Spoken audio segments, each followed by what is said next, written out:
방금 우리 전광훈 목사님께서 말씀하셨죠. 원인이 경상도 때문이라고 그랬죠. 누구 때문에? 에? 대구 때문에 이렇게 됐다고 그랬잖아요. 그랬죠? 이건 내가 한 말이 아니고 전광훈 목사님이 그렇게 말씀을 하셨어요. 사실이야, 사실이야. 근데 사실은요, 우리나라가 이렇게 된 것은 이 나라의 건국의 아버지 누구요? 큰 소리로 좀 해봐요. 시작. 근데 이런 말을요, 이런 학생들은 몰라요. 학생들은 초등학교 선생님을 한 60 가까운 초등학교 선생님에게 제가 물어봤다니까요. 이승만에 대해서 학교에서 어떻게 가르치느냐 이렇게 물어보니까 여기 방학이니까 선생님들 많이 오셨겠죠. 근데 물어보면 학생들에게 가르치는 것 독재자라는 것밖에 생각이 안 난대요. 이거 선생님들이 하는 말이라니까. 그러니까 선생님들 자체가 이승만 그러면은 부정선거해서 독재자 이것만 가르치는 거예요. 대한민국을 그렇게 가르치고 있다고 말입니다. 그런데 이승만이는 대한민국을 말뚝을 딱 받아놨어요. 어떻게? 2개 말뚝을 딱 받아놨는데 하나는 자유민주주의 시장경제. 이거 누가 하는 말이에요? 전광훈 목사님이 이승만을 이야기하면서 이게 말뚝이라는 거예요. 자유민주주의 시장경제. 그 다음에 한미동맹. 그래서 이 기초가 뭐냐? 그럴 때에 기독교 입국론이다. 이렇게 이야기를 하는 것입니다. 자, 거기에 동의하면 두 손 들고 한번 만세 한번 합시다. 할렐루야. 그런데 이렇게 나라를 말뚝을 잘 세워놨는데 거기에다가 꽃을 피운 사람이 있단 말입니다. 경제 부흥을 시킨 사람이 있어요. 그 설교도에다가 누구예요? 누구? 박정희 대통령이란 말이에요. 근데 그 선생님한테 제가 물어봤어요. 박정희 그러면 뭐가 생각나느냐? 그러면 자기가 어렸을 때는 박정희 대통령이 영원한 대통령이었대. 대통령은 박정희밖에 없는 줄 알았대요. 우리 그랬어요? 안 그랬어요?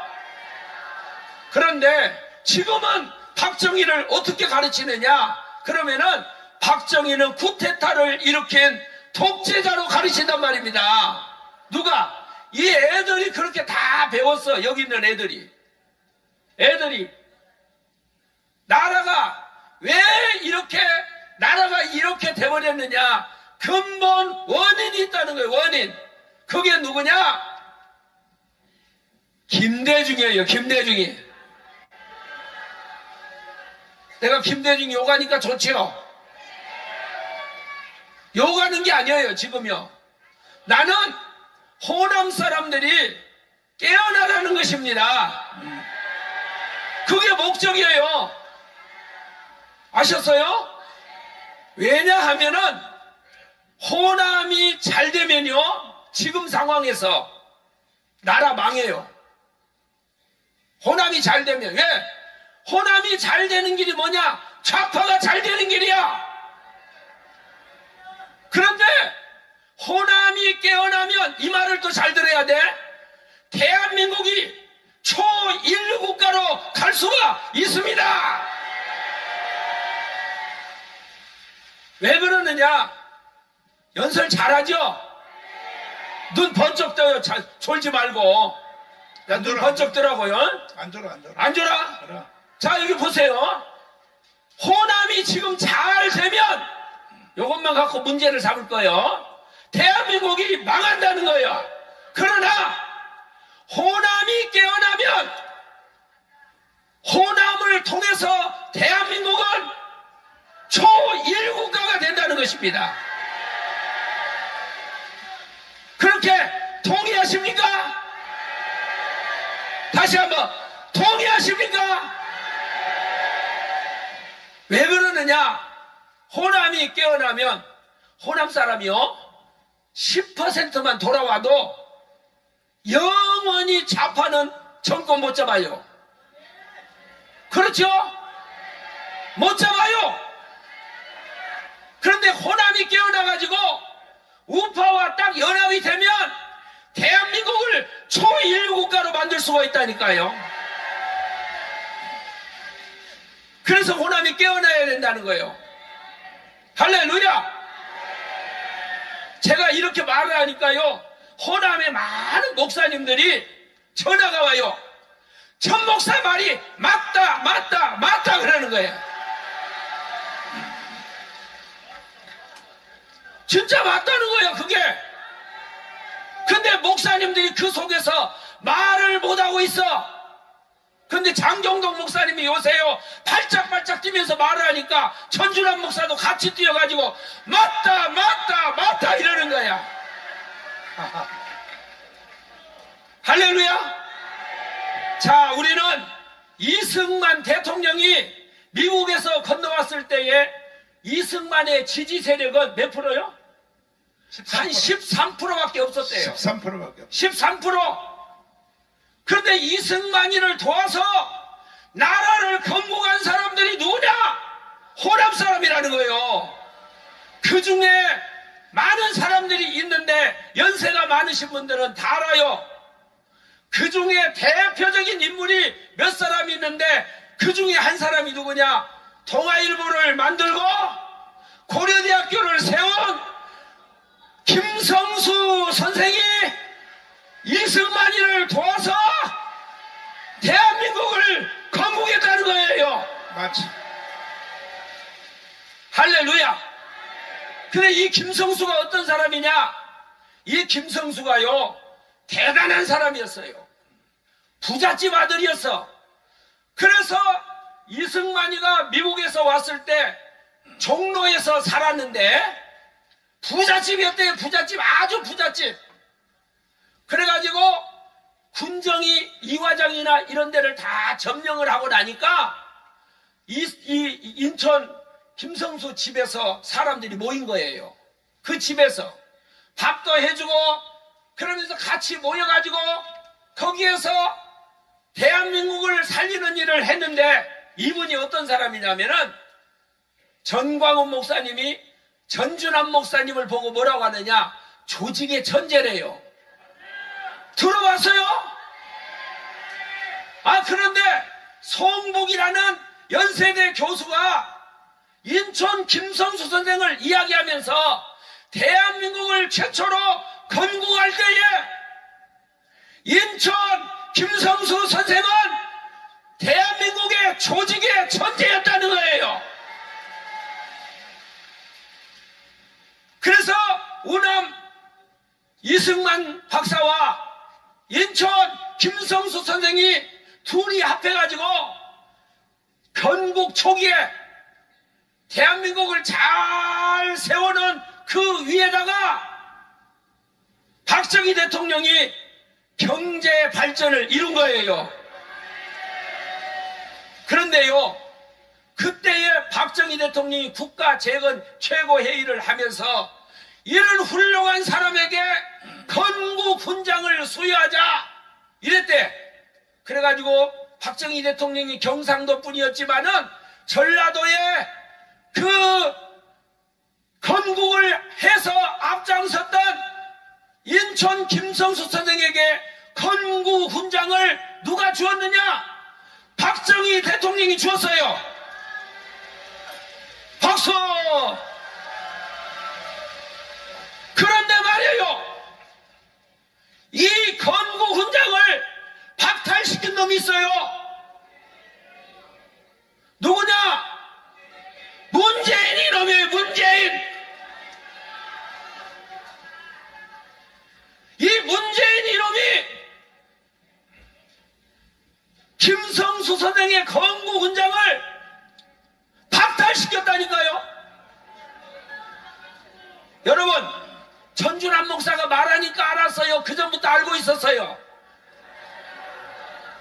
호남 사람들이 미쳤어요. 미쳤어. 호남 사람들이 왜 미쳤냐?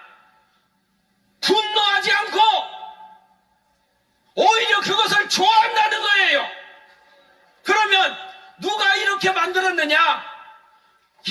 김대중이가 이렇게 만든 거예요. 김대중이가. 왜? 김대중이는요, 할아버지 한번 얘기 들어봐요. 이 할아버지가 우리 동네 사람이야. 야, 이 할아버지 한번 얘기 들어보라니까요. 우리 동네, 우리 아버지 세대 사람이야. 남한에서 모든 태모라든가 뭐 폭동을 일으키는 것은 저 외의 지령이 없으면 안 돼요. 안 돼요. 그리고 또 그 폭동 시위라든가 이런 것을 누가 주동이 돼서 일으켰는가. 거기에 포인트예요. 5.18 김대중이거든. 그럼 김대중의 바탕은 1946년도 공산당 때부터 김대중을 내가 알아. 활동하던 것을. 그러니까 할아버지가 북한 가기 전에 저 전라남도에 연락책 할 때도 이미 김대중을 알고 있었다는 거죠. 김대중을 알고 있었다. 알고. 알고 있었다. 그러니까 김대중이라고 그러는 것은 이 빨갱이 제2의 박헌영이에요. 자, 여기 보세요. 김대중이가 누구라고요? 자, 다시. 김대중이가 누구라고요? 제2의 박정희라고 그랬어요. 박헌영이, 박정희가 아니고 박헌영이. 이렇게 전 목사가 살짝 도운 것처럼 호남 사람들이 돌아버렸다니까요. 잘 들어보세요.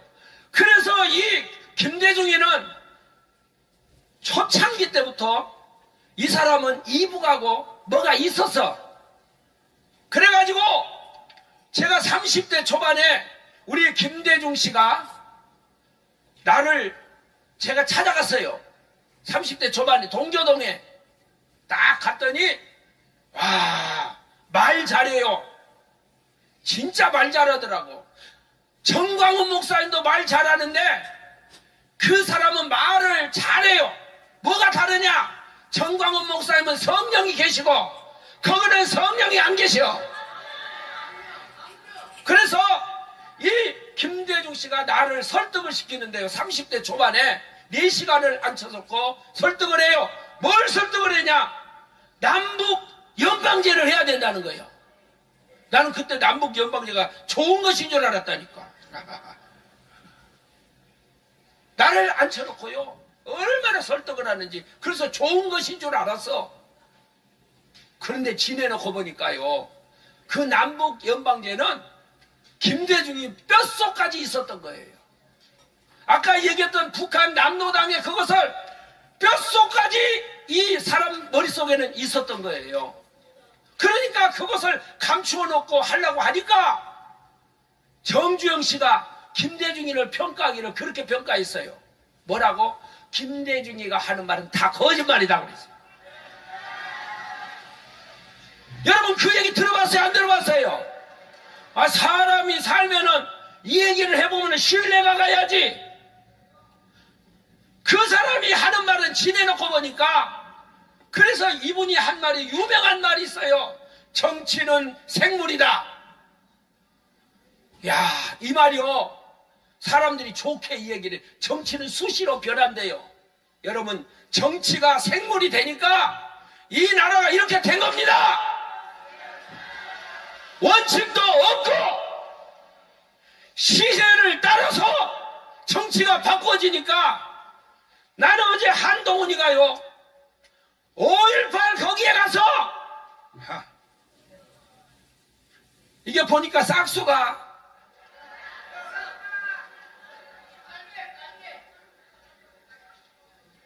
팔랑개비 같아 사람이. 그래도 우리가 같이 가야 되니까 정신 차리라 그 말이에요. 자, 이번에 선거를 하면서 호남이 깨어나면 변화가 일어나면 대한민국이 초일류 국가로 갈 수가 있습니다. 할렐루야. 광주를 가면은요 어떤 분이 이렇게 표현했어요. 광주는 맨날 제삿날이래. 왜? 김대중이 제삿날 지나면 노무현이 제삿날, 그놈의 제삿날 지내면 세월호 제삿날, 그놈의 세월 지나면은 이태원 제삿날. 그래갖고 1년 12달 광주 가보면은 맨날 프랑카드가 제사표 프랑카드야. 맞아요, 틀려요? 동네가 그래요, 동네가. 정일송이가 광주의 정신입니까? 놀랄 일이에요, 놀랄 일이에요. 그래서 이 광주가 깨어나기만 하면은 대한민국은 초1국가가 될 수 있다는 거예요. 자, 그러면 이번에 선거를 하면서 몇 프로? 저는 전 목사님은 40%를 끌어와야 된대요. 40%. 근데 호남 사람들은요, 민주당 싫어해요. 그런데 더 싫어하는 사람이 누구냐? 국민의힘이에요. 절대 안 찍어요, 국민의힘. 갔다가 들어갔다가 손이 가서 안 찍어야 되겠다. 그렇게 하고도 가면 골이 가버린대요. 그런데 김준권 목사님이 이야기했잖아요. 이제 우리가 대안 세력을 냈어. 누구? 자유통일당. 그러니까 목사님들이나 이런 모든 사람들이 손이 갈 수 있는 길을 만들어 놨단 말이에요. 근데 이게요, 호남 사람들도 지금 변화가 일어나고 있어, 변화가. 박수! 그래서 우리가 할 일이 뭐냐? 이거예요, 할 일이. 제가 이렇게 딱 들어왔는데, 어떤 분이 저를 딱 붙잡는데, 어떤 이쁜 분이에요. 딱 붙잡더니, 목사님 그러면서 뭐, 이름을 대는데, 내 이름이 아니는데, 이름을 대는 거야. 그래서 봤더니, 저한테 뭘 선물 하나를 주더라고. 갖고 왔어요, 제가. 갖고 안에서 읽어보니까, 야, 나 이거 읽고요. 됐구나, 이제 그런 생각이 들었어. 한번 들어봐요. 잠깐 내가 읽어볼게요. 야, 이런 분들이 계시더라니까. 2019년 전광훈 목사님의 시국 선언 이후로 애국운동에 동참하면서 태풍이 휘몰아치는 듯한 수많은 일들을 겪어왔습니다. 저희 마음을 가장 아프게 했던 일들은 수없이 많은 사람들이 전광훈 목사님 곁을 떠나는 것을 지켜보는 일이었습니다. 사람들이 떠나갔나 봐. 그들이 목사님께 등을 돌리고 집을 맺고 비난할 때마다 말로 형용할 수 없는 시리고 아픈 마음을 숨죽이고 부여잡으며 하늘의 하나님께 부르짖을 수밖에 없었습니다. 이번 12월 4일 경주 덕케이 호텔에서 지도자 대마지막 날 5분의 목사님께서 나란히 앉아 계시는 모습을 눈으로 직접 보면서 정말 집에 가서 하늘의 하나님께 감사했습니다. 오영재 목사님들께 작은 기쁨이라도 되고 싶은 마음이 생겼습니다. 마침 이번 오살리 순복음 기도원 성령 집회에서 하나님의 안겨주심으로 자유마을 카드를 획득했습니다. 그 감사함으로 5분의 형제 목사님께 똑같은 넥타이를 선물하기로 했습니다. 오영재 목사님들의 수고와 헌신으로 이 나라를 반드시 살려주십시오. 저는 이름도 없고 빛도 없는 성도입니다. 하늘의 하나님 아버지께 부르짖으며 목숨 걸고 자유통일당 광화문 7대 결의에 참여하겠습니다. 우리나라를 향하신 하나님의 뜻, 예수 한국 복음 통일, 선교 한국, 세계 기독정, 다시 오실 주님 나라를 예비하는 대한민국이 되기를 간절히 기도합니다. 너무나 초라하고 작고 부족하고 심히 부끄럽고 부족하지만 어느 시골 소년의 쉰내나는 보리떡 5개와 물고기 2마리로 기적을 이루신 주님, 어느 초라한 가부의 작은 헌금을 가장 큰 헌금으로 말씀하신 예수님 말씀을 의지하고 용기를 냅니다. 그랬어요. 자, 호남에도 이런 분들이 있을까요, 없을까요? 일어나고 있을까요, 안 일어났을까요? 그래서 호남의 목사님 깨어서 이번에 우리가 자유통일당으로 뭉쳐가지고 대한민국을 초1국가로 만듭시다. 다시 한번 뭉치자, 싸우자, 이기자!